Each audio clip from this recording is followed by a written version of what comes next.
Welcome to Kamjiverse. This is your exclusive bridge between the legacy of classical Africa and the triumphs of modern African revolutions. You won't find this connection anywhere else. If you're new here, smash that subscribe button and hit the bell so you never miss an episode. Share this video with friends and family. Become a channel member or join our Patreon. The links are waiting in the description. Let's honor our sacred legacy and ignite our future together. Why Langley's visit to Kenya alarms Traore's followers. General Michael Langley has landed on African soil once again, but this time it's not the Sahel, it's Nairobi, Kenya. What would America, perhaps Africa, be prepared to do? Would you be considering an ouster like we saw with Muammar Gaddafi in Libya? Because there's still many Africans who are yet to recover from that. If this is a bigger threat, as you say, in Burkina Faso, what is Africa prepared to do about it? We do indications and warnings. There's a number of activities that we do, and we'll just go ahead and mention building institutional capacity. There's not going to be U.S. boots on the ground. Very, very small for exchange of ideas and training, exercises. Over time, that builds institutional capacity and capability in these armies. Michael Langley is a hypocrite, and Captain Ibrahim Traore of Burkina Faso explained how he is a step and fetch it.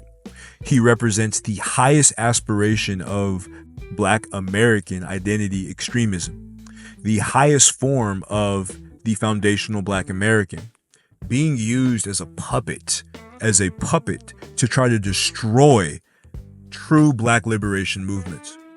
So the United States has reaffirmed Kenya's position as a strategic partner, maintaining its designation as a major non-NATO ally, despite growing unease in Washington over Nairobi's deepening ties with Beijing. See, the Americans want Kenya to work with their Zionist corporations as opposed to establishing any form of alliance outside of their regime. Now, interestingly enough, China has played a role in propping up Israel and has a lot of technology transfer. A lot of the different technology that is being transferred to China is being transferred by the Israeli government. So China has been playing both sides, and the U.S. doesn't like that because China is moving to replace the United States with this century. So Langley described Kenya as an indispensable ally in regional security, particularly in counterterrorism operations. Kenya is a great partner for the U.S. When President Ruto came to the U.S. last year, we reaffirmed that partnership, said General Langley. What we have been doing, working in operations at my level in Somalia with Kenyan forces, is another example that reaffirms that we are working together and moving forward. Yes, Kenya remains a major non-NATO ally. And this is funny because the United States has completely failed to establish security in Somalia.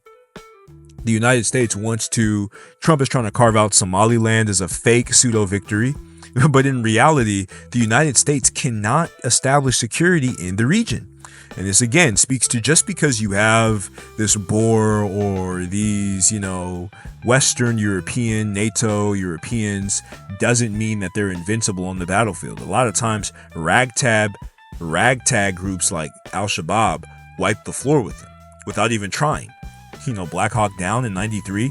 Anybody remember that story where Bill Clinton went in and tried to, win against Somalia and he got knocked?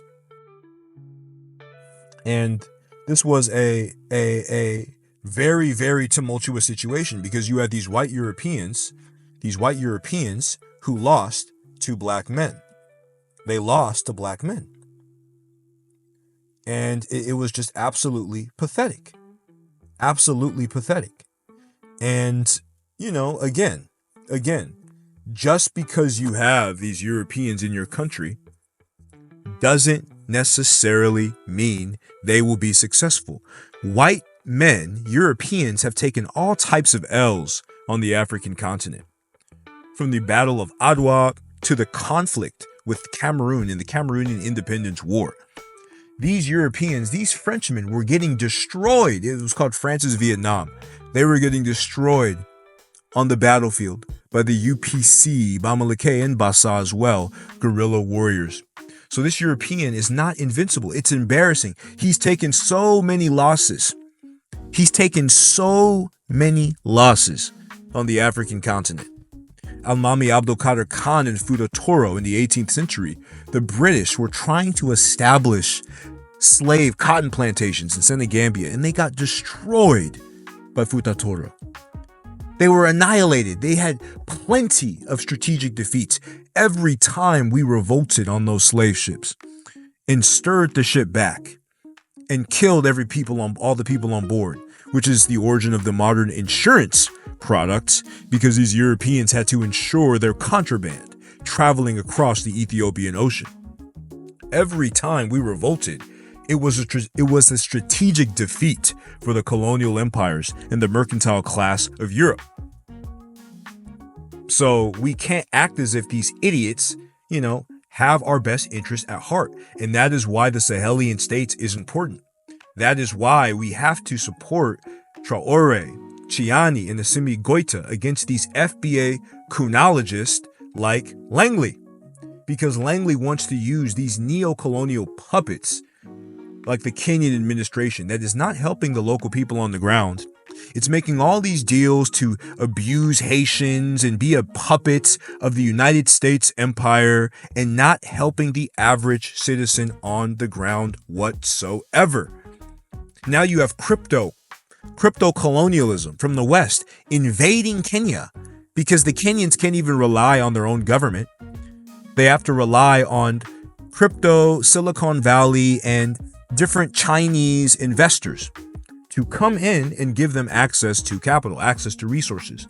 Again, the Sahelian states are speaking about creating their own currencies, moving to their own currencies, while Kenya is using, the Kenyan elite specifically, with the current, Ruto administration, is using ties with the United States to deepen their wrath of control on the people. Again, when you look at African politics, you know who's right and who's wrong. You know which movement's true and which movement's false. The Sahelian states are obviously moving in the right direction. And some of the colonial puppets, like the Ruto administration in Kenya, as well as the fecal-brained assimilationists in Langley, are on the wrong side of history. That's all I got for this, and I'm going to catch you on the next one. Peace. Join the Comgiverse Patreon for exclusive content, behind-the-scenes access, and special perks. Support the channel and connect with a community of revolutionary intellectuals and scholars. Click the link in the description to join now.